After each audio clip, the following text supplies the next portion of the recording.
Bueno, Dios les bendiga a todos mis hermanos de Gosén, tanto de Las Piedras como de Gosén Mayagüez, y a todos los hermanos que se están comunicando con nosotros en esta noche. Qué bueno saludarles por este medio, aunque yo no los pueda ver, pero ustedes me pueden ver, así que hace tiempito no nos veíamos. Esta es la iglesia de Ciudad Restauración Gosén en Mayagüez y Las Piedras. Damos un saludo de parte de nuestros pastores Ramonita Rodríguez y de Israel Martínez, y de nuestra pastora Gloria y de su esposo Nelson. Esta es tu hermana Marinelli León, que hoy nos ha tocado la tarea de compartir y transmitir una palabra que Dios ha puesto en mi espíritu y que la ha ido trabajando y ampliando, y que yo espero que sea de edificación para tu vida, y que Dios golpee hoy con una luz de entendimiento para que los propósitos de Dios en los eventos que nos ha tocado vivir los podamos entender un poco mejor. Así que en esta noche nos ponemos totalmente en las manos del Espíritu Santo, del cual dependemos totalmente para que Él tome el control de todos estos aparatos, ¿verdad? Que utilizamos, y para que Él dé un golpe de luz hoy a tu espíritu, de tal manera que tú puedas entender claramente lo que Dios hoy nos quiere decir, y a Él le damos entonces toda la gloria y toda la honra. Nosotros hemos estado viviendo un escenario histórico que envuelve todas las naciones, o sea, es un escenario global que yo diría que es un escenario que se evidencia en la palabra de Isaías 24, porque esta palabra presenta un escenario que va de nación en nación en una manera global. Dice que la tierra está de duelo, que el mundo languidece, que la tierra ha sido abusada por sus moradores, y la tierra que está hablando aquí no solo es la tierra de Judá, sino que es todo el mundo. ¿Por qué? Porque la corrupción de sus habitantes ha llegado a tal extremo que la tierra ha sido profanada por sus habitantes por tres cosas: porque han transgredido las leyes de Dios, porque han falseado el derecho y han quebrantado el pacto de Dios. Así que el pecado ha trastornado la tierra, y la tierra llegó a ser muy diferente para el hombre de lo que cuando Dios la creó para que fuera su habitación. Entonces, esta palabra de Isaías 24 dice que un mal comenzó a correr en la tierra, y que sucedía tanto al sacerdote como al pueblo, como al siervo, como al amo, como a la criada, como al que compra, como al que vende. O sea, todos los habitantes de la tierra estaban bajo este escenario que estaba recorriendo en ese momento. Así que la palabra que yo les voy a compartir esta noche, Segunda de Reyes 5, del 1 al 12, es una palabra que Dios me dio al principio, que nosotros tuvimos el toque de queda, y que la ha ido eventualmente ampliando, y me la ha dejado ver como un trazo que muestra lo que nosotros estamos viviendo prácticamente hoy. Por tanto, yo voy a empezar primero a dar un escenario histórico, porque es muy relevante que nosotros entendamos el contexto en que se desarrolla esta palabra, para que así tú puedas hacer un paralelismo con lo que estamos viviendo hoy, tanto como nación, socialmente, y con nuestra relación con Dios.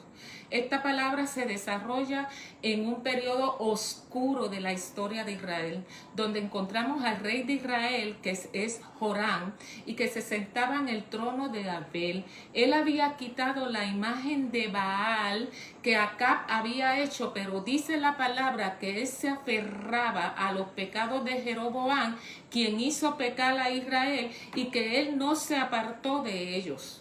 Así que nosotros tenemos que entender entonces cuáles son estos pecados de Jeroboam, y nosotros recordamos que en un momento dado en que Judá le dio la espalda a Dios, entonces Dios quita 10 tribus a Judá, y se las entrega a este personaje que se llama Jeroboam. Entonces este personaje crea un culto paralelo al diseño original, pero que realmente es un culto totalmente antidiseño, tanto a lo que es altar sacerdocio, fiestas paganas, redundando en un culto mezclado donde se mezcla entonces la verdad con lo falso, lo verdadero con lo falso. Entonces llega el rey Acab con su esposa Jezabel, forman un equipo y ahí se abre la puerta en Israel a la entrada de un culto abiertamente a Baal, que redundó incluso en el sacrificio de los niños y que se introdujo abiertamente entonces dos altares, uno a Dios y otro a Baal. Entonces Joram, que es el hijo de Acab, se sienta en la silla de acá, pero que es menos malo que su papá, pero que entonces no deja de ser idólatra y en su corazón él no conocía a Dios. Entonces en este escenario tenemos al rey y una nación, porque estamos hablando en términos individual como también en términos nacional, que se fundó bajo un pacto con Dios y sus principios, pero que debía de haber glorificado a Dios y no lo hizo. Así que entonces en medio de esto Dios se da la tarea de crear una serie de eventos para que Israel y los gentiles pudiesen ver que Él es el Dios verdadero, que obra todas las cosas conforme al consejo de su propia voluntad, conforme dice Pablo en Efesios 1, para que al final Dios sea glorificado sobre una nación que ha olvidado su pacto con su Dios. Así que en esta lectura nosotros vamos a ver un trato con los dos pueblos, con el pueblo gentil que no conoce a Dios, pero también con el pueblo de Dios que le conoce, pero se ha alejado de su fundamento y de su base y de la base de su trato con Dios. Esto, contexto que le acabo de describir, podemos hacer un paralelismo ahora con las naciones hoy modernas, como Estados Unidos y Puerto Rico y toda aquella nación que fue fundada bajo fundamentos y bases cristianos, pero que han sido desplazados en apostasía y que en el caso de Estados Unidos hasta llegó al sacrificio de niños, como llegó aquella antigua Israel, porque en Estados Unidos se aprobó el aborto en el 1973. Entonces, en medio de este trazo, vamos a ver tres clases de pueblo de Dios. Un pueblo fiel a Dios, que tiene boca, que habla a los certeros, pero que no ha conquistado la evidencia de poder. Pero también vamos a ver otro personaje en esta lectura que representa al pueblo de Dios fiel, pero es un pueblo transformado, transicionado, porque ha sido procesado y que tiene una relación cercana con su Dios y con la fidelidad de sus mandamientos, y que es radical y que no negocia en medio de una cultura de descenso progresivo en idolatría y en relativismo moral, pero que evidencia y glorificará al Dios de poder. Y tenemos otro personaje que es el que representa al pueblo de Dios, que por su sincretismo, por la mezcla de lo falso con lo pagano, por su falta de relación con Dios, se siente tan impotente, al igual que el pueblo que no tiene Dios ante una crisis y no presenta una respuesta al pueblo que no conoce a Dios, porque este pueblo no tiene una verdadera identidad con el Dios y con la fidelidad y sus mandamientos y sus estatutos. Bueno, una vez tenemos este contexto, porque yo quiero que veamos la lectura sin olvidar lo que acabamos de explicar.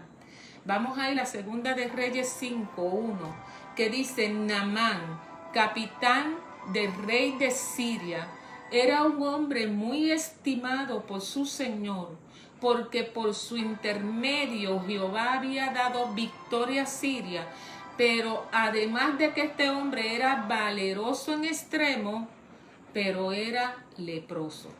Aquí me está hablando de que este hombre Naamán era el general del ejército del rey de Siria, que era el comandante militar en jefe de un persistente enemigo tanto de Israel como de Judá. O sea, Naamán era un pagano que perseguía al pueblo de Dios, pero que Dios lo había utilizado como vara de disciplina para golpear la apostasía de Israel en aquel momento. Por tanto, tenía posición, tenía éxito, y dice que era un varón grande delante de su Señor, valeroso en extremo. Pero Naamán, estando en una condición buena social, esto no evitó que lo alcanzara una plaga que había a nivel nacional en aquel tiempo y que no perdonaba rango social ni perdonaba posición. Naamán no evitó que lo alcanzara el virus de aquella plaga que se llamaba la lepra, una plaga de la antigüedad altamente contagiosa y mortal que llevaba al ser humano a un total aislamiento. Cualquier casualidad, hermanos. Naamán tenía mucho a su favor, tenía riqueza, pero tenía contra él algo que era completamente devastador y que desgracia a un ser humano, porque sea como sea, aunque tenía buen éxito, era leproso y la muerte lo iba a alcanzar. Mire, cuando yo estoy estudiando esta palabra y Dios me la hace ver, ¿verdad?, en esta manera, yo recibo un video que envía la hija de un banquero que decía, de un banquero millonario, que había muerto precisamente del COVID, y la hija expresaba lo siguiente: miren, nosotros somos una familia millonaria y mi papá murió asfixiado en una cama de hospital buscando algo que era completamente gratis, el aire, mientras el dinero se quedó en casa. Así que Naamán tipifica el ejemplo de un ser humano que por sus propias fuerzas por un tiempo puede alcanzar éxito y prosperidad, pero que llega a un punto donde algo puede venir, algo trágico le alcanza, y entonces comprueba que ni siquiera el conocimiento alcanzado, ni siquiera el éxito puede solucionar por sí mismo una situación que le está golpeando, y entonces le llega a una situación sin salida. Hace años atrás, Dios a mí me ministró que iba a haber un sentimiento que iba a ser resonante sobre la tierra, y era el sentimiento de perplejidad. Perplejidad es un sentimiento ante una situación que parece sin salida y que trae un sentimiento de incertidumbre, que trae un sentimiento de confusión, nacido de la sorpresa y nacido del asombro. Es cuando no se sabe qué es lo que se va a hacer y que tú te preguntas, pero ¿cómo es posible que esto esté sucediendo? Entonces, en este tiempo donde había este virus nacional, Naamán se encontraba en una situación sin salida, con un sentimiento de impotencia, sin saber qué hacer. Entonces, en medio de ese escenario, en una convergencia de Dios, donde Dios converge en tiempo, en persona, en lugar, para que algo de Dios se dé, había una mujer del pueblo de Dios, israelita, que se encontraba cautiva como sierva de la mujer de Naamán, y en ese momento esta mujer se atreve osadamente, quizás un poco tímida, pero osada, y abre su boca y le dice a su señora: si rogase mi señor el profeta que está en Samaria, él lo sanaría de su lepra. O sea, esta mujer que está cautiva sin libertad, que fue arrancada de su familia, pero con unas bases y fundamentos de saber de quién es el Dios de la tierra, de un Dios que puede lograr hacer cosas en lo imposible, tiene la respuesta adecuada y le señala el camino adecuado a un hombre que está sin salida y que está en una posición, en un nivel alto. Entonces nosotros podemos comparar esto como cuando Estel, José y Daniel fueron colocados en convergencia, en tiempo, en lugar y en crisis nacional, y esto se convertía en una oportunidad para ellos.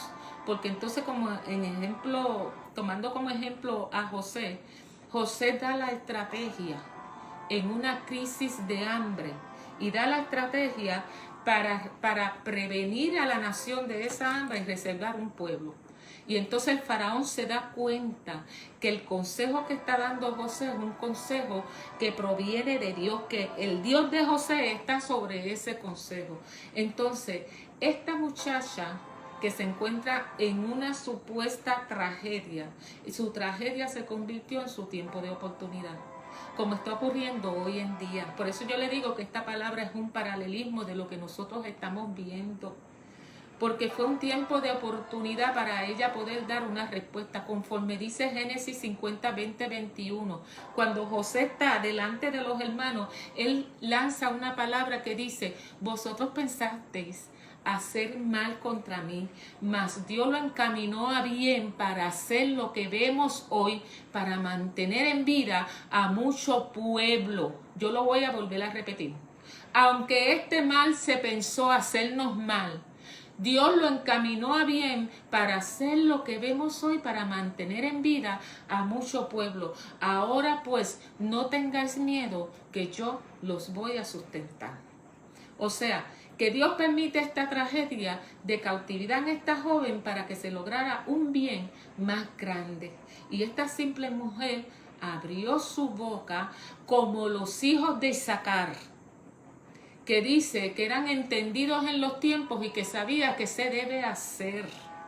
Y precisamente yo estoy lanzando esta palabra en el mes de Iyar.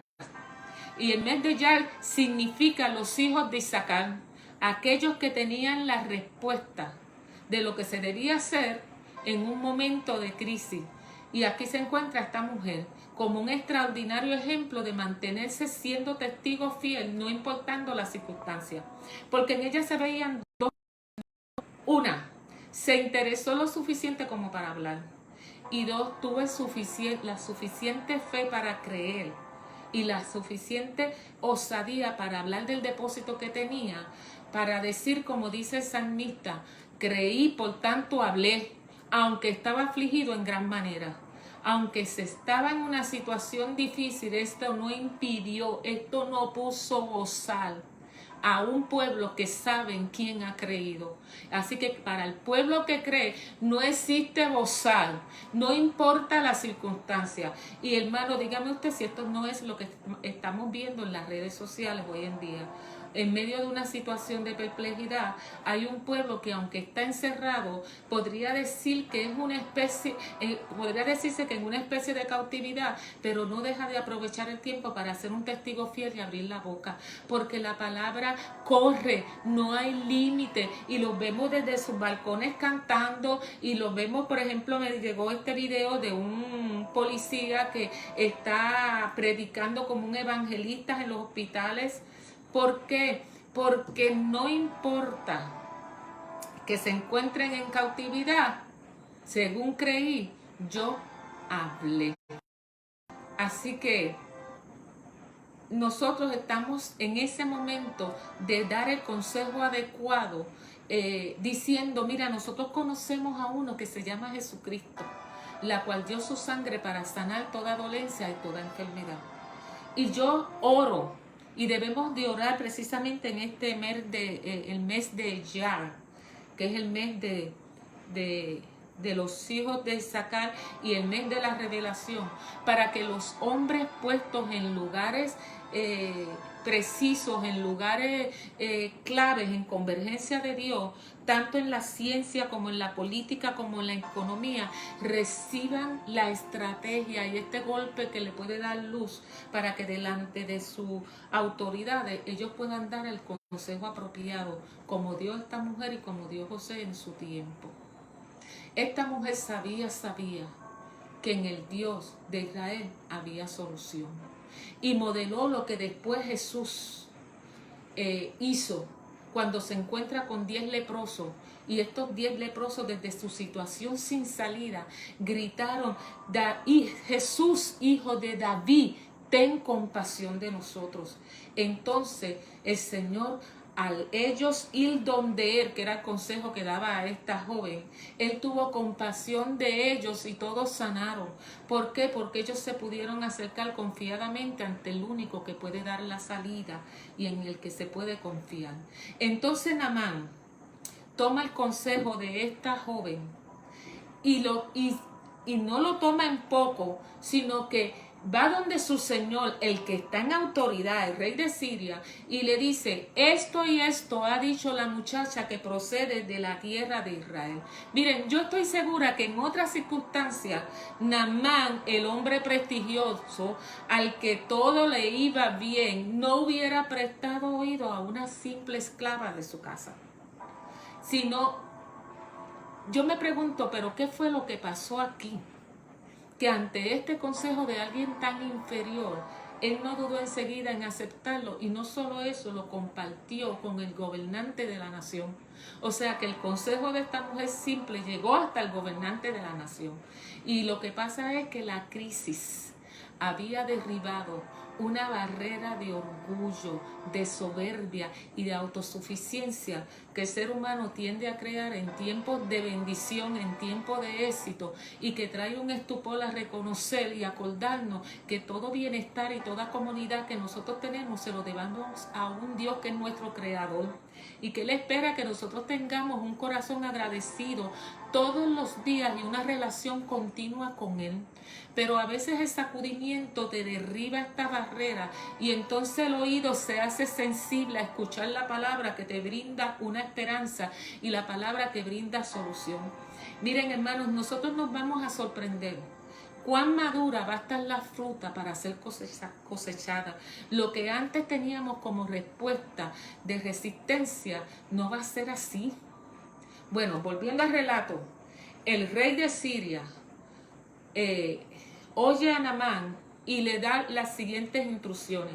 Mira, anda y ve, yo voy a enviar esta carta al rey de Israel. Y tomó en su mano 10 talentos de plata, 6,000 ciclos de oro y 10 vestidos vestidos nuevos.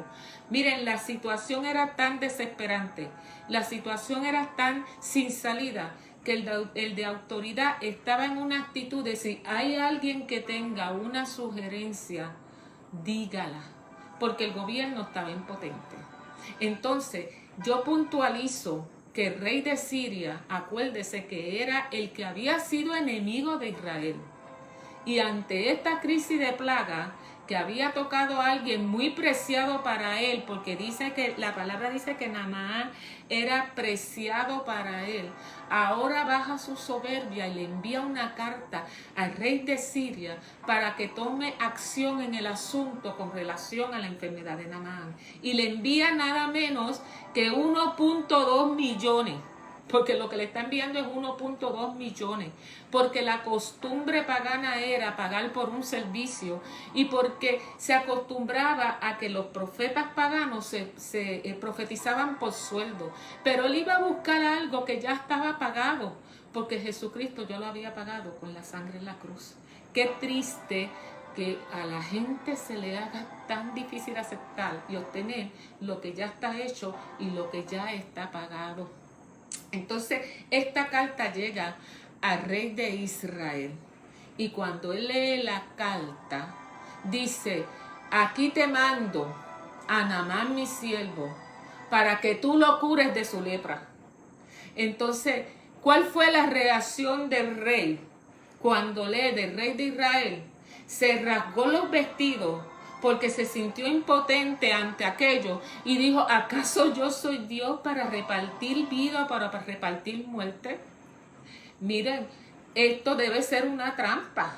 Entonces, aquí lo que pasa es que el rey de Siria está asumiendo que el rey de Israel estaba en una mejor relación con Dios que Eliseo.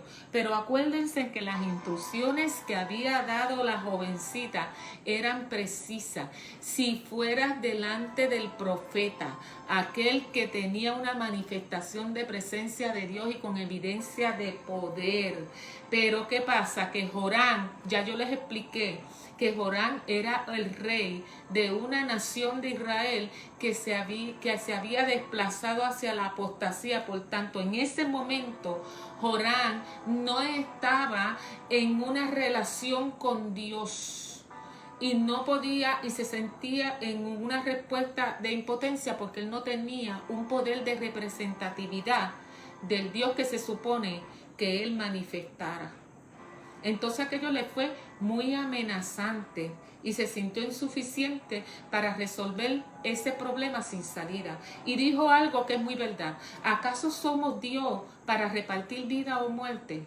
¿Acaso tenemos la solución para detener lo que está aconteciendo? Lo que él dijo es cierto. Miren, hay médicos que se encontraron en la situación de Italia y de otros países que la situación, nosotros sabemos, llegó a tal nivel que no podían atender tanta gente afectada y tenían supuestamente que decidir quién vive y quién muere.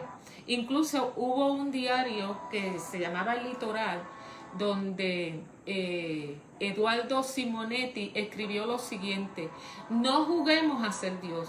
Si algún lado positivo puede encontrársele al coronavirus, es el de haber logrado bajar al ser humano de su palmera de omnipotencia, porque demostró con nuestro derroche de tecnología, de consumo, de dinero, que estos no son fundamentos suficientes para sostener triunfante una civilización presuntuosa que se ufana de sus propios logros. ¿Por qué? Porque aquí la respuesta política no va a resolver un problema, hermanos, que es totalmente espiritual. Así que, si los hombres de autoridad en una nación reconocieran, junto con el pueblo de Dios que se está humillando y reconociendo que solo en Dios hay una respuesta a una situación así sin salida, y si cada jefe de familia de una sociedad reconociera que nosotros necesitamos volver a las bases y fundamentos, de que tenemos que volver al temor de Dios, que sea quien rija una sociedad, entonces esto subiría como olor fragante y cesaría toda mortandad. Y esto ya se ve en algunos lugares, porque hay gente en autoridad que ante este enemigo invisible, como le han dicho, solo Dios es el que tiene la respuesta. Pero entonces cuando Eliseo oye que el rey de Israel se rasgó los vestidos y tuvo este sentimiento de tanta impotencia, él, posicionado en una fe inconmovible, en una seguridad de lo que es su identidad, en una seguridad de lo que es el Dios que él carga, en una relación tan íntima que él sabía que él podía soltar la palabra sobre esa palabra y que sobre esa palabra Dios actuaría, él le manda a decir y lo amonesta: pero ¿por qué tú has rasgado tus vestidos? ¿Por qué tú te desesperas? ¿Por qué estás en perplejidad? Anda, tráelo conmigo. ¿Por qué le pasaba a este pueblo al rey de Israel? Porque ya dije que le faltaba relación con el Dios de los imposibles. Que cuando la ciencia no puede hacer nada y la fuerza del hombre no puede hacer nada, él puede entrar en escena para hacer. Entonces Naamán fue entonces con sus caballos, fue con sus carros y llegó hasta la puerta de la casa de Eliseo. Pero entonces Eliseo le envía un mensajero diciendo: ve y lávate al Jordán 7 veces y tu carne se te va a restaurar y vas a ser limpio. ¿Por qué Eliseo actuó de esta manera? Porque la respuesta de instrucciones que le da el profeta Eliseo a Naamán tenía que quebrantar el orgullo de Naamán y la soberbia, que son 2 características que alejan al ser humano de tener una relación sana y verdadera con el Dios que los creó y que los tiende a llevar a una autosuficiencia. Así que Dios va a resolver el problema, pero también va a bregar con la soberbia y con la autosuficiencia. Entonces, Dios no, lo otro es que Eliseo no va directamente a encontrarse con Naamán, sino que envía a un mensajero. ¿Por qué se hizo así? Porque Dios quería que Naamán entendiera que el poder no venía de Eliseo, que Él es el único Dios que puede obrar milagros, y Dios quiere que la iglesia hoy, que vamos a ser transicionados a cargar este poder, entendamos que el único que se le va a dar la gloria es a Él. 3, según la concepción de los antiguos, cada Dios ejercía su dominio y su influencia dentro del territorio, pero a él no presentarse territorialmente en Palestina, esto mostraba la superioridad de Dios, cuya acción no está limitada a estrechos de Palestina ni de región. El Dios de Israel no está limitado a la región ni siquiera al pueblo de Dios, sino que su sobrenaturalidad está al alcance de todo aquel que simplemente le busque a Él y que crea en su palabra. Porque no hay barreras territoriales ni de ninguna clase cuando el que le busca le halla, y entonces Él decide actuar. Y la cuarta, Él quiere romper la idea preconcebida de cómo Dios va a obrar. ¿Por qué? Porque Naamán, habituado a los exorcismos de los profetas de Baal, esperaba que Eliseo pusiera la mano y de una manera bien espectacular ocurriera aquella sanación. Sin embargo, la instrucción fue tan sencilla: simplemente báñate en las aguas del Jordán durante 7 veces consecutivas. Y esta respuesta golpeó el orgullo de Naamán, y ofendido y encolarizado dijo: ¿pero es que acaso las aguas de Damasco no son más limpias y claras que las aguas de Israel? Entonces, algo nos quiere enseñar el Señor. Cuando nosotros venimos a preguntar, no vengas con una idea preconcebida, porque Él no va a responder de acuerdo a nuestro parecer, porque su evidencia se va a manifestar solo en una plataforma de obediencia a lo que Él dijo. Además, mejor es estar en las aguas del pueblo de Dios que en las aguas paganas. Entonces, cada vez que nosotros consultamos al Señor, la preservación de vida en medio de una situación de crisis, de mucho peligro, va a depender de que se haga conforme a las instrucciones, aunque parezcan absurdas. En un momento dado, hermanos, Dios le dijo a Noé, en un momento dado, que iba a haber una situación de aquel diluvio para preservación de vida hasta este barquito en un lugar que no había lluvia. Las instrucciones eran totalmente absurdas, pero Noé se ocupó de pegarse al diseño y preservó la vida de él y su familia, porque pudo seguir obedientemente lo que Dios le dijo. Además, la palabra dice que los hijos de Dios son los que vindican su sabiduría. Y vindicar su sabiduría es que confían plenamente en lo que Dios está haciendo, aunque no entendamos nada. Pero ¿saben qué? Dios sabe por qué hace las cosas. Esas instrucciones tenían un mensaje profético, que era lo que iba a soltar el milagro en Naamán, porque el número 7, Dios comunica mensajes a través de los números, y el número 7 representaba lo celestial y lo eterno, y indica cuando hay terminación y finalización de algo, cuando algo ya llegó hasta aquí. Hasta aquí esto terminó y comienza ahora algo nuevo. Además, el número 7 era símbolo de pacto, y esto se estaba basando bajo el pacto de Dios con Israel. Por tanto, él, al obedecer 7 veces, él estaba dejando el pacto de sus dioses paganos para hacer un pacto nuevo con el Dios verdadero. ¿Y por qué el Jordán? Porque en las aguas del Jordán fue donde Juan el Bautista bautizaba, e inclusive se bautizó Jesús, donde tú, cuando te sumerges, deja atrás lo viejo para salir algo nuevo. Así que ya vemos que las instrucciones supuestamente absurdas a Naamán estaba encerrado un mensaje profético para que se cumpliera si él obedecía. Entonces los servidores de Naamán, cuando vieron que Naamán tenía esta actitud de tanto enojo y tanto coraje, se le acercaron y fueron como aquella muchachita osada y le dijeron: Padre mío, si el profeta te hubiera mandado a hacer una cosa difícil, ¿no lo habrías hecho tú? Pero ¿qué te cuesta? ¿Qué te cuesta hacer esto? Si es tan sencillo, lávate y quedarás limpio. ¿Qué te cuesta probar con esto tan sencillo? Miren como lo que está pasando hoy en día, que es tan sencillo la respuesta a cómo cubrirte del COVID. Lávate con agua y jabón y no salga. Es una instrucción sencilla. Y la gente, que si no tengo sanitizer, mire, si es sencillo, si el agua y jabón es lo mejor.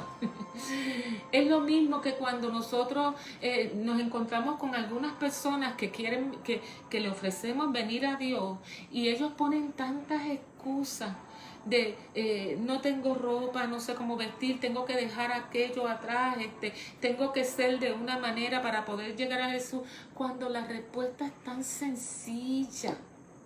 Miren, me da mucha pena cuando yo veo gente que por guiarse ellos mismos y hacer las cosas por sus propias fuerzas sin detenerse a inquirir en la guianza de Dios en sus vidas, el enemigo le saquea futuro, le saquea salud, le saquea paz, le saquea hijos, le saquea matrimonio, familia, porque encuentra puerta libre. Entonces buscan refugio en aquellos que los ata más, como el alcohol, una vida desenfrenada, droga, cuando la respuesta es tan sencilla. ¿Qué te cuesta probar? Pon la mira en las cosas de arriba y lo demás vendrá por añadidura. Ahora, cuando entonces Naamán, convencido, decide bajar y se sumerge entonces en 7 veces en el Jordán, conforme a la palabra del varón de Dios, dice la palabra que su carne se volvió como la carne de un niño y quedó limpio. Entonces Naamán vino con su comitiva y vino delante del profeta y exclamó algo que es lo que quiero resaltar. Dice: ahora conozco que no hay en toda la tierra otro Dios que el de Israel. Ahora conozco que no hay otro en la tierra que el Dios que tú estás representando. Usted está entendiendo lo que está pasando aquí. En un momento dado que no había salida, el Dios de Israel se había manifestado sobre un hombre que lo cargaba y cargaba esta evidencia de poder y tenía el poder representativo de su poder y su gloria. Y hizo entonces que aquel varón clamara y reconociera al Dios como el verdadero Dios. Me llama la atención que en un momento dado estuvo circulando en las redes también un médico italiano ateo que testificaba que él no esperaba vivir una pesadilla tan horrible de perplejidad, un escenario sin salida, donde él se iba a sentir tan impotente y ante lo vivido se le acabaron todas las fuerzas, y entonces él reconoció que necesitaba un Dios todopoderoso. Entonces se encontraba entre los enfermos un pastor que no dejaba de abrir su voz y de leer la palabra y de dar fortaleza y testimonio, y al oír las palabras que salían de él, sus compañeros ateos y él quedaron quebrantados a tal punto que él testifica: yo ateo, en medio de esta pesadilla sin salida y por lo que he visto en este hombre, reconozco que hay un Dios a quien quiero servir, porque conforme aquel varón habló, creyó, habló, aunque estaba en una situación de angustia. ¿Qué quiero concluir? Hay 4 elementos aquí en este pasaje. Naamán, que representa a un Dios, a un pueblo que no conoce a Dios y que le llegan unas circunstancias de repente y que está sin salida. Una muchacha esclava que tiene al Dios todopoderoso sobre ella y que según ella creyó, habló, y que no tiene bozal para señalar el camino. Un rey de Israel y un rey de Siria que se encontraba en total impotencia ante este escenario, y un profeta Eliseo que representa al Dios que carga una evidencial del Dios que puede dar una respuesta a una humanidad que se encuentra sin salida.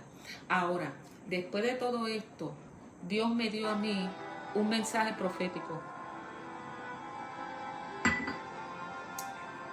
me decía el Señor que les dijera, vengo a hacer una transición del pueblo que meramente abre su boca y habla del evangelio y da el consejo apropiado, del pueblo que tiene fe, pero que se encuentra ahora en un lugar secreto conmigo. Este pueblo va a ser transicionado como el profeta Eliseo, cuya evidencia de poder se va a ver en él y que va a provocar con sus hechos la proclama en medio de la nación en estado de apostasía. Verdaderamente el Dios que tú cargas es el Dios verdadero, porque andarán en una verdadera representatividad del gobierno de Dios que lo posee. Ahora, después de esto yo me tengo que preguntar, ¿pero qué es lo que tiene Eliseo sobre él? Eliseo tenía que había conquistado el manto de Elías con una doble porción. Porque Dios me decía lo siguiente: debido a la decadencia rampante y continua de una cultura que era bíblica y que tenía temor de Dios, a una cultura antibíblica acomodativa, la corriente de pensamiento antimoral y materialista, y que ya está en un estupor prácticamente incurable, que ya no creen solo con palabras, se necesita ahora algo más radical y revolucionario. Entonces me puso en mi espíritu algo que yo tengo en mi espíritu como un susurro, porque los que no creen en palabras ahora creerán con los hechos. Los que no creen con palabras ahora creerán con los hechos. ¿Cuáles hechos? Hay dos hechos que son irrefutables. Uno, las circunstancias alrededor que hablan como sin salida, que son las señales apocalípticas que aseguran que la segunda venida de Cristo está cerca. Y el otro hecho es que va a haber una manifestación del Dios Todopoderoso en su manifestación de Elohim, porque Elohim quiere decir el Dios Todopoderoso, que viene a evidenciar poder y gobierno sobre un pueblo eliseo que conquistó algo, el manto de Elías, con una doble unción. Entonces yo tengo que decir, ¿quién era Elías? Elías era aquel que tuvo un espíritu radical para enfrentar la apostasía de Israel y que fue la respuesta de Dios a la casa de Acab y sus maldades. Fue aquel que sacó a la luz los pecados de la casa real con valentía, que enfrentó al rey, que tuvo un carácter resolutivo contra las maldades de aquella época, que desafió al dios Baal, pero sobre todo que confrontó a un pueblo a una decisión y una definición y a un arrepentimiento. Decidan a quién Dios van a adorar, a Dios o a Baal. O sea, él tenía las características que se requerían para el reto de aquel tiempo. Para poderse mantener en una fuerza opositora contra la apostasía de la nación. Él no se intimidaba, ni siquiera cedía a los dictados de la apostasía, y fue capaz de enfrentar a la nación en el Monte Carmelo a decisión, definición y arrepentimiento.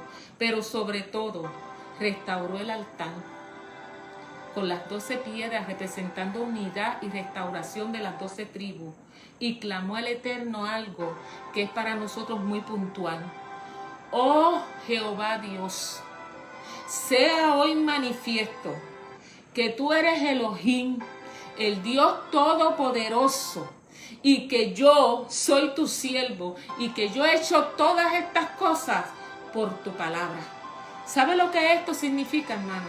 Es la transición a la que nosotros nos estamos preparando si nosotros hacemos los procesos en el monte. Porque Elías, al decir la palabra en el monte, el Espíritu de Dios descendió con fuego, y el pueblo entonces tuvo la oportunidad de mirar quién era el verdadero Elohim, y pudo inclinar su corazón, y aquella nación volvió su corazón al Dios eterno.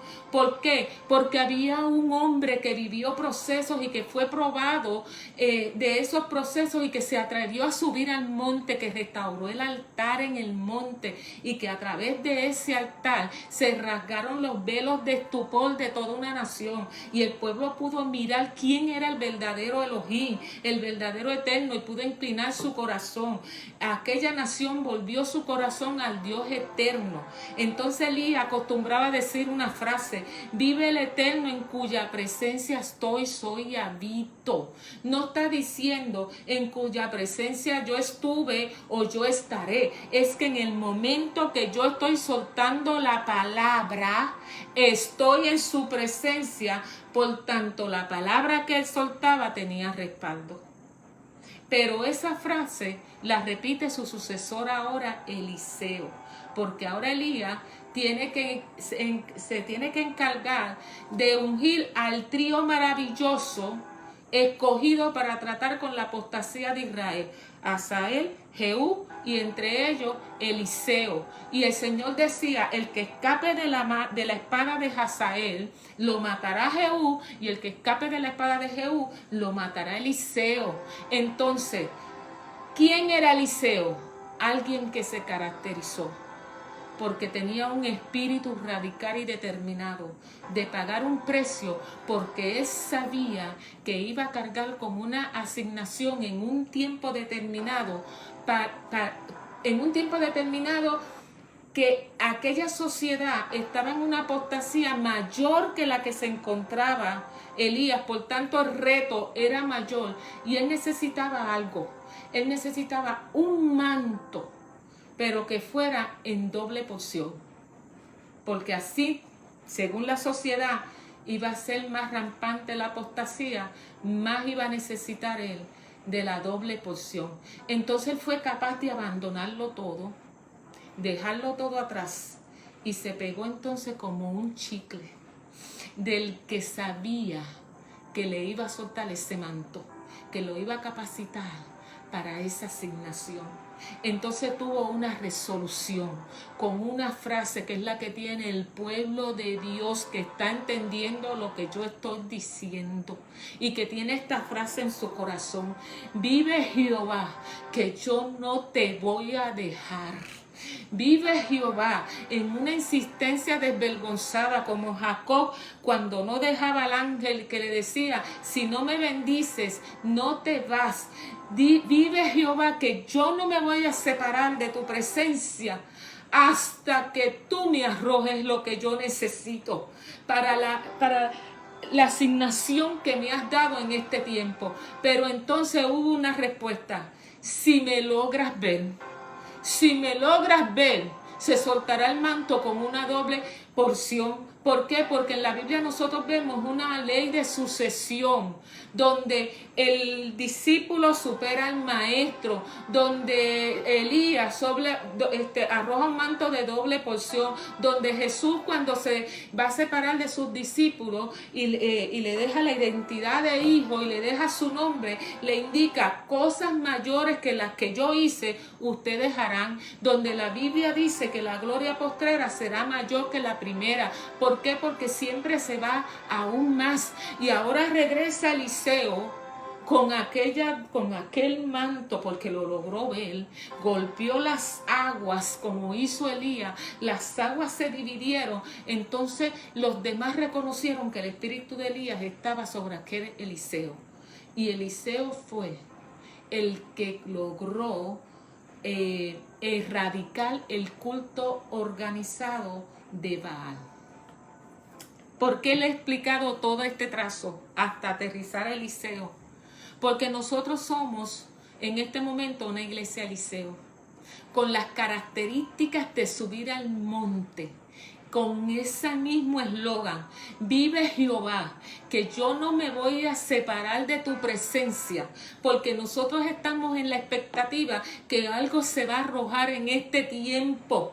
Por tanto, estamos en una resolución. La iglesia Eliseo está en esa insistencia desvergonzada de que yo no me voy a apartar de tu presencia hasta que te logre ver. Y lo estamos declarando en el mes de Iyar, en el mes que es una puerta para la revelación, hasta que yo logre conocerte con una verdadera revelación, no solo en conocimiento, hasta que yo tenga la verdadera revelación de quién tú eres y quién yo soy en ti, hasta que yo sea uno consumado contigo, como dijo Jesús, que acaso no creen que estoy con el Padre y el Padre está en mí, que las palabras que yo os digo no las hablo por mi cuenta, sino que el Padre que mora en mí es el que hace las obras. Pues lo que él está diciendo es, las palabras que yo estoy soltando salen del corazón del Padre porque yo soy uno con él y yo conozco las palabras de su corazón, y cuando yo las digo, él las respalda con su obra. Ahora, para alcanzar esta dimensión de presencia conquistada, solo hay una vía: subir al monte. Cada vez que Dios llamaba a un patriarca para darle una asignación, lo hacía subir al monte. Tomemos como ejemplo a Abraham. Cuando Dios llama a Abraham para prepararlo para la encomienda de la asignación, él lo prueba y le dice, sube al monte. Entonces Abraham sube al monte soltando 3 palabras: subiremos, adoraremos y volveremos. Y las voy a repetir: subiremos, adoraremos y volveremos.